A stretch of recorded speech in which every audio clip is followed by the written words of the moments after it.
From the studios of Foxboro Cable Access, located in the center of Foxborough, Massachusetts, you are watching Around Foxborough. Welcome back to another episode of Around Foxborough. My name is Julie Love. I'm your host. Thank you very much for tuning in. Today we have a very special local guest that I got to know his initiative and his story, so I can't wait to share it with you. So let's invite him. Hi, Shawn. Thank you so much for coming in today. Thank you for having me. Yes. So state your name and then what you're doing and then maybe how long you lived in Foxborough. So my name is Shawn Parker. I'm actually fighting in a charity boxing event on May 8th for Haymakers for Hope. And I've lived in Foxborough my entire life. All right. So what is Haymakers for Hope? Haymakers for Hope is a charity boxing event that's dedicated to raising funds for cancer research and support programs. So how did you hear about this organization? A friend of mine had fought in the event about 7 years ago. And so I, reached out to him and thought it would be a good idea for myself to get, challenged and get an opportunity to push myself. And so this was kind of that opportunity. Okay, cool. So what is your motivation behind your big boxing challenge? And then you've never done boxing, correct? Never done boxing. This is my first boxing event.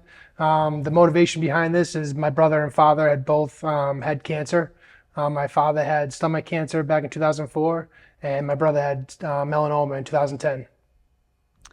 And how old was your brother when he passed? My brother was 25 years old when he passed away. He's my older brother, and we were 2 years apart, so we had spent a lot of time together growing up, and he was, my hero and really someone that I looked up to. And I'm sure a lot of people recognize his name. What was his name? His name was Jeff Parker. He's very well known in town, I believe, and he's a New England champ. His name's still in the banners at Foxborough. He left a big, he left a mark on Foxborough. So when Jeff was young, and then you're kind of looking up to him, what was he like, and then why was he so important to you in your life? So he was a tough older brother that really, set the standard for me to work hard in everything I did. Whether it was going to the weight room and working out at practice, football practice, me and him were always going up against each other. And, since we were small kids, we, wrestling in the living room, and he just was always someone that really pushed me hard. So, doing this for him is very special for that reason. Yes. And then your father, how close were you with your father? Very close. My father always coached me in Little League and sports growing up, football, midget football. So he was, a really, great parent, and he really, he pushed me in the right directions. And what was his name? His name's Walter. He actually grew up in town as well. So, his father and raised him in town, and he did the same with me.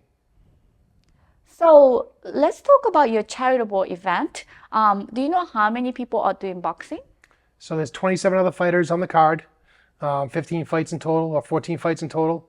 And it's going to be, May 8th, 7:30 p.m. And we all get to go in there and do our best to, take on that challenge. And how much are you trying to raise? So I'm trying to raise 50,000, just under 30,000 right now. But about 25,000, so I'm almost there. I'm about halfway, and I'm hoping to complete the goal of 50,000. So how can people support you and donate you? Is there any way that they can find out what's your website, or how do they find? Yeah, so if they have social media, they can check me out on social media, sparker_5 at Instagram, Shawn Parker on Facebook. The website is haymakersforhope.org.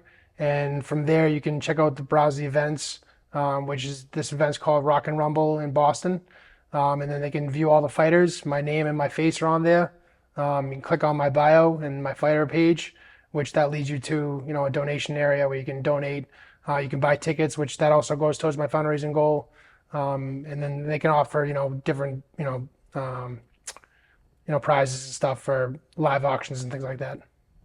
So how excited are you for May 8th, or nervous? What are you feeling?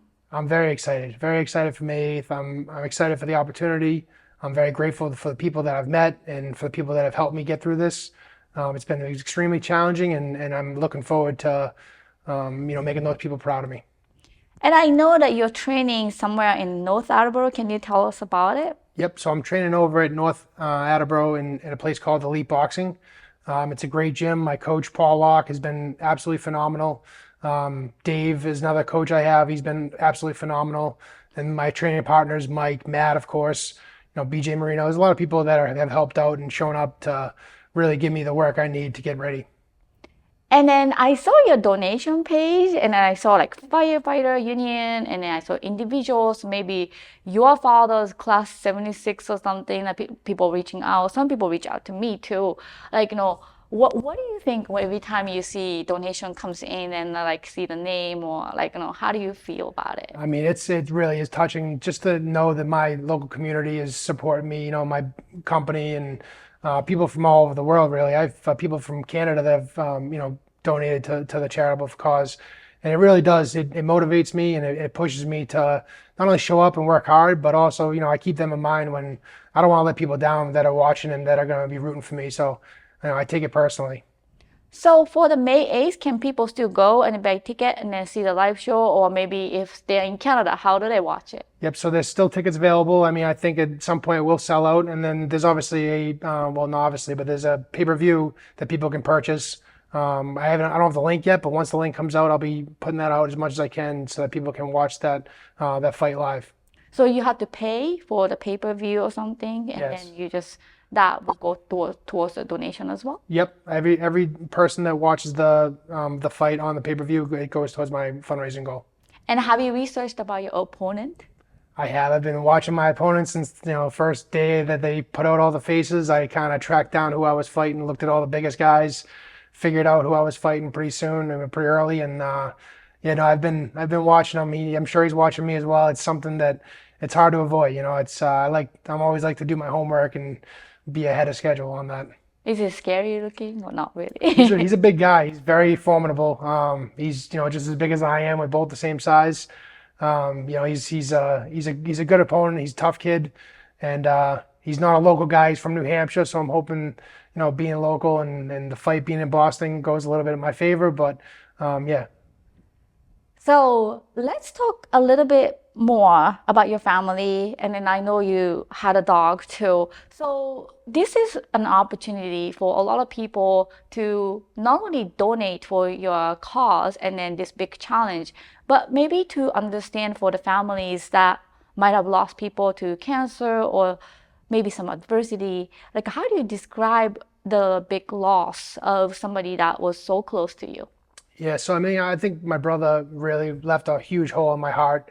I feel like I lost, part of me. And so, doing this challenge, I think, is getting part of that back. And it's making me feel extremely close to him, which for me, I think that's something I would recommend to anybody if you're feeling like you lost somebody or you feel like you're lost at all. Take on a challenge that, brings you closer to them, because that's something I feel like my brother's watching really closely. And then you had a dog. Yeah, I did have a dog. Yes. And then that was like intentional after you lost your brother? So this past year I lost my dog.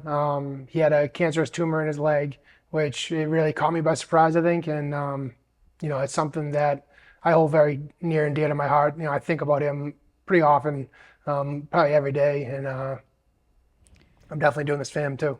Yeah. So I know as a man, it's so hard sometimes to show your emotion, and then maybe more so than girls. Like, I just feel the man has more pressure, and then to hold it together, keep it together. Like, how are you dealing with those kind of pressure when you actually have to be vulnerable and then lean on to something, maybe friends, or like, how do you deal with it? Well, I think my friends have been a huge support system for me. My mother has been a huge support system for me. Just, she's very good. And as far as I'm a mother's boy. So even when I was younger, and I was the crybaby in the family, and my brother's friends could tell you that a lot of times when he'd make me cry, And so there was, we fought a lot, we wrestled a lot. It's probably why he's such a good wrestler when he was, because he had to go up against me. So I like to take credit for that. But I think, in general, it's, it is something that, every time someone passed away in my family, I felt the need to not cry at their funerals and to kind of give that strong, manly, shield over everything, that I wouldn't really show emotion. And even when my father got sick, we didn't want to talk about it with many people. I think it's something that we're expected to tough it out. And, I realize that sometimes it does help, because, I feel like I get through things, I can push through things, but at the same time, it does feel good to let it out, especially when you're with someone you trust. And, my friends have really been the rock that I needed through this whole entire thing. So shout out to your mom. What's her name? Roberta Parker, she lives in Foxborough. She's a Foxborough resident. And, she's been, such an amazing person for me. Having her has helped me get through not only my brother's death, my father's death, but also this fight in general. Having her, to talk to and things. Sometimes you just need mom's advice, and even just a person to talk to is, I think, that helps for sure. Where would she be sitting at the fight? She actually won't be at the fight. She's very nervous about this whole thing, but she's actually away on a cruise. So I picked this. I signed up for the fight after she had planned her cruise. So she's gonna be in London and Paris for this fight, and she'll be watching on pay-per-view though. We've already talked about it, and to be honest with you, I think I'd rather not have her there, because a different side of me is gonna show up that night. So I don't want mom to see what I have to do to somebody. Okay, fair. So I know the fundraiser of effort won't necessarily close on the date of the fight. Like, how long would it continue? Do you know? So as far as I know, I mean, there's people that have fought 7 years ago. Matt Grendel, for instance, his page is still open. You can still donate. And so I'm looking forward to continuing my fundraising after the event. Pushing to get to my $50,000 goal even after the fight's over. So that's something that I'm very happy about. I think, I don't think it ever closes really, but the fund seems to, or the charity seems to keep that, that open. So hopefully, within a short period of time after, if I don't hit my goal before, I'll be able to hit it eventually. So do you know where and how the money will be utilized from your effort or other fighters' effort? Yeah, so I believe most of the money goes towards Dana-Farber Cancer Institute, which is, it funds research and support programs for families that are going through, the process of dealing with a cancer diagnosis. But there's also, each fighter has their own, charities that they nominate to receive funds from Haymakers for Hope. So each boxer has their own opportunity to bring a charity up and to get that opportunity to receive funds. So I think it's, it doesn't just help the Dana-Farber Cancer Institute, but it also helps all kinds of cancer institutes and different charities around that are helping families and, again, support programs and things like that. So when your brother was diagnosed first melanoma, was research done a lot much, or do you think that, years later, it advanced and helped people because somebody like you had helped some, research process of it? Do you know? Well, so I know when Jeff was going through cancer treatments, there was, treatments that hadn't been, approved by the FDA and things like that. So he was going through those cancer research, treatments at the time, which were all brand new treatments and, really just were clinical trials and things like that. So I think, when he was going through the process, some of the things he did might have helped push that, push the research a little bit further. Chemo and all those things he went through, and once those kind of stopped working, that's when the other treatment started. And so I think him going through that helped the research, but also our funds, we gave money to Dana-Farber and those things to push the research as well. And I know there's a ton of different opportunities for people to donate and to help with the research portion of it. But I think for me, helping those families is really, for me, it's top of the the opportunity stage of really helping families out. That's most important to me, is helping like a young kid whose family is struggling, to get them to chemo and not have to worry about going to work and not have to worry about pay all the bills and things like that. Really, touch my heart. So, melanoma is such a fast, very progressive cancer. Would you tell me how long did it take for him to pass from the initial diagnosis? So from the initial diagnosis, it was 10 months before my brother passed away. He went through the initial stage of, doing surgeries, removing portions of his neck. And then from there, really, it was more aggressive with the chemo and things like that. And then the clinical trials started, and it was really quick after that. He was able to come home with us and stay with us at the end, and be around his friends and family, which I think was important to him, but also important to us. I was my brother to the very last breath. So that was a special moment that I carry with me. It hurts to think about, but also I got to be with him to the very end. That is just incredibly young, 25 years old, so much life ahead of him. And then I'm very sorry to hear, but I'm sure that he's watching you and be proud of you. So Shawn, when you found out that you are going to be doing this, or you want to like push yourself, what was like a physical or mental challenge when you started going to the gym and like maybe diet or like any exercises that was and I know you lost some pounds. Can you tell us all about it? So when I first signed up, I was 285 pounds, which was heavier than I think my brother was ever even at. He wrestled at 275, which is heavyweight. And so once I signed up and realized I weighed 285 pounds, I put as a goal to go down to 245 pounds, which 40 pounds is quite a bit of weight to lose in 4 months. So right away, I started dieting and going to the gym and just really working hard right off the bat. I actually ended up losing 50 pounds, which I'm down to 235 now. So 234, actually a little bit below that.